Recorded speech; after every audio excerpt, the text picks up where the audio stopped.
Welcome back to the channel. आज हम करेंगे statics chapter 4 that is couples. Couples हम सिर्फ इसका बेसिक करेंगे, वो इसीलिए करेंगे ताकि आपको आगे वाले चैप्टर समझने में कोई प्रॉब्लम ना आए। एग्ज़ाम के लिए नहीं करेंगे। एग्ज़ाम के लिए अगर आप करना चाहें तो इसकी जो भी इंपॉर्टेंट रिजल्ट हैं उन्हें आप पढ़ सकते हैं, क्योंकि हो सकता है कि कंपल्सरी क्वेश्चन में आपसे कपल्स पे से क्वेश्चन पूछ लिया जाए। First second third fourth chapter की आपकी फर्स्ट यूनिट है, जिसमें से फर्स्ट सेकंड थर्ड चैप्टर हम कंप्लीट करेंगे, बट फोर्थ नहीं करेंगे। फोर्थ मैं आपको इसलिए करवा रही हूँ ताकि आपको आगे वाले चैप्टर्स में पता हो कि कपल कैसे निकालते हैं, मूवमेंट ऑफ कपल क्या होता है। ठीक है, आगे वाले चैप्टर्स इसीलिए ही अब तक मैंने नहीं करवाई थी, क्योंकि मैंने अब तक आपको ये फोर्थ चैप्टर कपल्स का बेसिक नहीं बताया हुआ था। अभी हम एक बार आज इसका बेसिक कर लें, फिर हम आगे वाले चैप्टर्स भी स्टार्ट कर देंगे। देखिए कपल्स क्या होता है। ये आपकी कोई एक लाइन ऑफ एक्शन है ए, ये लाइन ऑफ एक्शन है बी। इन दोनों पे ही फोर्स क्या लग रहा है, सेम फोर्स लग रहा है। इस पे भी फोर्स पी लग रहा है और इस पे भी फोर्स पी लग रहा है, और इन दोनों के बीच का जो परपेंडिकुलर डिस्टेंस है वो क्या है, स्मॉल पी है। तो कपल क्या होता है, देखिए ये आपकी लाइन ऑफ एक्शन है।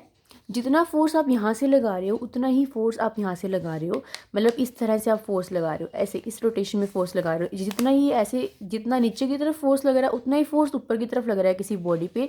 तो ये क्या होगी, ये बॉडी ऐसे रोटेट हो जाएगी ना रोटेट। तो कपल में क्या होता है, कपल में रोटेटरी मोशन प्रोड्यूस होता है। क्या प्रोड्यूस होता है, रोटेटरी मोशन हमें यहाँ पे देखने को मिलता है कपल्स में। ठीक है, अब देखो कपल की डेफिनेशन क्या है। Two equal and unlike parallel forces with different line of actions are said to form a couple. ये फोर्सेस कैसे हैं, अनलाइक है। क्यों, क्योंकि इनका डायरेक्शन अपोजिट है, बट दोनों का मैग्नीट्यूड क्या है, पी। दोनों कैसी हैं, सेम है। तो दो इक्वल भी, अनलाइक फोर्सेस भी, और जिनका लाइन ऑफ एक्शन क्या हो, अलग अलग हो, जिनका लाइन ऑफ एक्शन क्या हो, अलग अलग हो। हमने सेकेंड चैप्टर में देखा था, रिजल्टेंट वाले चैप्टर में, उसमें जो लाइन ऑफ एक्शन था वो क्या था, सेम था। बट यहाँ पे जो लाइन ऑफ एक्शन क्या है, अलग अलग है, with different line of actions. तो उसको हम क्या बोलेंगे, कपल बोलेंगे। तो कपल की डेफिनेशन ये वाली याद रखना, एग्जाम में अगर आए तो आपको क्या लिखना है, two equal and unlike parallel forces with different line of action are said to form a couple. Okay, अब देखो, the force apply to a key of a clock in order to wind it up और to a key of lock to lock और unlock is example of couple. देखो couple के example को आप कैसे समझ सकते हो। हमारे पास जो लॉक होता है, जो हमारे पास ताला होता है, और जो हमारे पास चाबी होती है, तो उसमें हम क्या करते हैं, देखो जैसे वो आपके ताले जो होता है उसके अंदर वो जो चाबी जिसके अंदर आप लगाते हो, तो क्या करते हो, आप उसको ऐसे घुमाते हो ना। तो जितना आप उसे घुमाते हो उतना ही वो ओपन हो जाता है। चाबी उसके अंदर डालोगे और वो ऐसे करोगे। तो कहने का मतलब क्या है कि आप उस पर इक्वल और अपोजिट फोर्स लगा रहे हो। जितना फोर्स आप लगा रहे हो उतना ही फोर्स वो लगा रहा है, और इसी वजह से वो ओपन हो जाता है। जैसे ही हम, जो हमारी टैप होती है उसको हम ओपन करते हैं, तो हम ओपन कैसे करते हैं, हम उसको ऐसे ओपन करते हैं। हमने तो फोर्स लगाया ऐसे, और वो ओपन हुई है ऐसे। तो क्या हो रहा है, इन दोनों ही एग्जांपल्स में ये चीज़ समझ में आ रही है कि दोनों में ही जो फोर्सेस हैं वो इक्वल लग रहे हैं, बट उनकी जो डायरेक्शन है वो कैसी है, अपोजिट है। इसीलिए यहाँ पे क्या प्रोड्यूस हो रहा है, कपल प्रोड्यूस हो रहा है। ठीक है, और उसके बाद देखिए, जो परपेंडिकुलर डिस्टेंस होता है लाइन ऑफ एक्शन का, उसे हम क्या बोलते हैं, आर्म ऑफ कपल। ये भी इंपॉर्टेंट डेफिनेशन है, इसको भी याद रखना एग्जाम के पॉइंट ऑफ व्यू से। देखिए यहाँ पे लिखी हुई है आपकी बुक में, the perpendicular distance between the lines of action of the forces forming a couple is called the arm of couple। अब मूवमेंट वाले चैप्टर में, थर्ड चैप्टर में हम कैसे निकालते थे मूवमेंट। जैसे अगर मेरे पास ये पॉइंट ओ है, ये ऐसे है, और कोई फोर्स अगर ए है, ये बी है, इस पर कोई फोर्स लग रही है पी, और ये कोई पॉइंट एन है, तो हम ये देखते थे कि जो ए बी की डायरेक्शन है इस पॉइंट के मतलब इस पॉइंट की तरफ वो कैसे है। अगर ये एंटी क्लॉकवाइज है तो हम मूवमेंट क्या लेते थे, पॉजिटिव लेते थे, और अगर ये क्लॉकवाइज है तो मूवमेंट कैसे लेते थे, नेगेटिव लेते थे। और जो मूवमेंट निकालने का फॉर्मूला होता था वो क्या होता था, परपेंडिकुलर डिस्टेंस इनटू में फोर्स। तो परपेंडिकुलर डिस्टेंस यहाँ पे तो है ही नहीं, यहाँ पे परपेंडिकुलर डिस्टेंस कुछ भी नहीं है, इसी पे फोर्स लग रहा है, इसी पॉइंट पे फोर्स लग रहा है। अगर ये आपका परपेंडिकुलर डिस्टेंस पी लेट कर लो आप, इस यहाँ पे परपेंडिकुलर डिस्टेंस तो पी हो गया, इनटू में फोर्स, इसका मैग्नीट्यूड हमने क्या लिया हुआ है, एल मान लेते हैं इसको, तो एल। तो मतलब मूवमेंट निकालने का तरीका क्या था हमारे पास, फोर्स इंटू परपेंडिकुलर डिस्टेंस। तो यहाँ पे जो परपेंडिकुलर डिस्टेंस है वो क्या है, कपल के अंदर, कपल के अंदर ये जो आर्म ऑफ कपल है ये आपका परपेंडिकुलर डिस्टेंस है। तो अगर आपसे मूवमेंट ऑफ कपल पूछा जाए तो वो क्या होती है, मूवमेंट ऑफ कपल। तो मूवमेंट ऑफ कपल क्या होती है, कैपिटल पी कैपिटल पी का मतलब क्या है, फोर्स का मैग्नीट्यूड, कोमा स्मॉल पी का मतलब क्या है, ये तो है फोर्स का मैग्नीट्यूड, और ये आपका परपेंडिकुलर डिस्टेंस यानी कि आर्म, यानी कि लेंथ ऑफ आर्म। ठीक है, तो हम मूवमेंट ऑफ कपल ऐसे निकालते हैं, सिंपल मूवमेंट ऐसे निकालते हैं और मूवमेंट ऑफ कपल ऐसे निकालते हैं। ठीक है, अब अगर मैं बात करूँ डायरेक्शन की, तो देखिए मूवमेंट ऑफ कपल यहाँ पे गिवन है।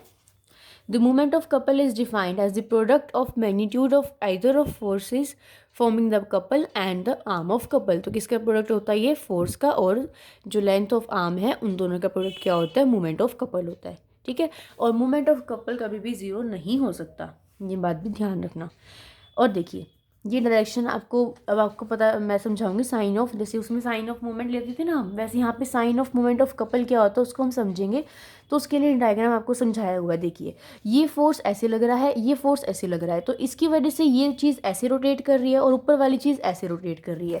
देखो ये पॉइंट आपका ए है, ये पॉइंट आपका बी है, इस पे आपने फोर्स लगाई जिसकी वजह से ये चीज़ ऐसे रोटेट कर रही है और इसकी वजह से ये चीज़ ऐसे रोटेट कर रही है। जैसे कि अगर इस पे फोर्स लगा रहे हैं तो मैं, ये ऐसे रोटेट कर रहा है, ये ऐसे, देखो ये एग्जांपल है, ये ऐसे रोटेट कर रहा है, तो इसकी रोटेशन की जो डायरेक्शन है वो कैसे है, एंटी क्लॉकवाइज कैसे है, ये ऐसे रोटेट कर रहा है, घड़ी ऐसे रोटेट करती है बट ये ऐसे रोटेट कर रहा है, तो ये कैसे हो गया, एंटी क्लॉकवाइज हो गया। अगर ये एंटी क्लॉकवाइज हो गया तो आपको मोमेंट कैसा लेना है, पॉजिटिव लेना है। कैसा लेना है, पॉजिटिव।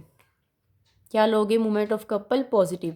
और अगर इसके डायरेक्शन में अपोजिट कर दूं, इस पे मैं, इस पे यहाँ से फोर्स लगाऊं और इस पे ऊपर से यहाँ से फोर्स लगाऊं, तो इस पे अगर मैं इस तरह से फोर्स लगाऊं तो ये किसकी डायरेक्शन, अगर ये घड़ी का 12 है तो ये ऐसे रोटेट कर रहा है, ऐसे रोटेट कर रहा है ना। अगर ये घड़ी का 3 है, अगर ये घड़ी का 6 है, अगर ये घड़ी का 9 है, ऐसे समझ लो। तो इस पे फोर्स ऐसे लगा रही हूँ, ऊपर से फोर्स ऐसे लगा रही हूँ, तो ये रोटेट ऐसे करता है। तो घड़ी की सुई भी तो ऐसे ही रोटेट करती है, ऐसे रोटेट करती है ना। तो ये क्लॉकवाइज डायरेक्शन में रोटेट कर रहा है। अगर क्लॉकवाइज डायरेक्शन में रोटेट कर रहा है, अगर इसकी डायरेक्शन कैसी है, क्लॉकवाइज है, तो मोमेंट ऑफ कपल क्या लोगे, मोमेंट ऑफ कपल लोगे नेगेटिव। वहाँ पे क्या था, वहाँ पे ये था कि अगर फोर्स की डायरेक्शन पॉइंट के अलोंग एंटी क्लॉकवाइज है तो मोमेंट लोगे पॉजिटिव। यहाँ पे भी यही है, अगर इसकी डायरेक्शन एंटी क्लॉकवाइज है तो लोगे पॉजिटिव। तो कन्फ्यूजन की कोई बात ही नहीं है, दोनों में कंसेप्ट आपका बिल्कुल सेम है। देखिए the movement of couple is said to be positive और negative according it rotates the body in the anticlockwise और क्लॉकवाइज। इस एक फर्स्ट फिगर की अगर मैं बात करूँ तो ये एंटी क्लॉकवाइज रोटेट कर रहा है तो मूवमेंट ऑफ कपल पॉजिटिव हो जाएगा, और अगर क्लॉकवाइज रोटेट कर रहा है तो मूवमेंट ऑफ कपल पॉजिटिव हो जाएगा। तो ये ही मेन बात समझने की थी, ये समझाना था मुझे आपको कि अगर आगे क्वेश्चंस में, आगे कंसेप्ट में आपको मैं ये बोलूँ कि यहाँ पे कपल मूवमेंट ऑफ कपल यहाँ पॉजिटिव है, नेगेटिव है, तो समझ में आ जाए आपको कि वो कैसे है। ठीक है, तो ये बिल्कुल छोटा सा कंसेप्ट था कपल का जो मुझे आपको समझाना था, जो इम्पोर्टेंट आगे के चैप्टर्स के लिए। तो मैं इतना ही समझाऊंगी, बाकी कि आप ये जो रिजल्ट्स हैं इनको आप रीड कर सकते हैं। ओके, सो इस वीडियो को हम इतना ही रखेंगे। नेक्स्ट हम फिर नेक्स्ट चैप्टर स्टार्ट करेंगे हमारे नेक्स्ट वीडियोज़ में। 5th चैप्टर हम करेंगे, 6th करेंगे, I mean 5th 6th 7th की एक यूनिट है, तो फिर 6th तो हम डेफिनेटली करेंगे, बट 5th और 7th में से शायद मैं आपको 5th चैप्टर करवाऊँ, 7th ना करवाऊँ। ओके, सो अभी हम देखते हैं कि हम नेक्स्ट वीडियो किस टॉपिक पर अपलोड करेंगे और किस पे नहीं। तो आई होप आपको जो मैं समझाना चाह रही थी वो समझ में आ गया हो, और अगर आप मेरे चैनल पे नए हैं तो चैनल को सब्सक्राइब करके बेल आइकन को हिट कर सकते हैं। So see you guys in the next video, till then bye bye, take care, keep watching, keep studying.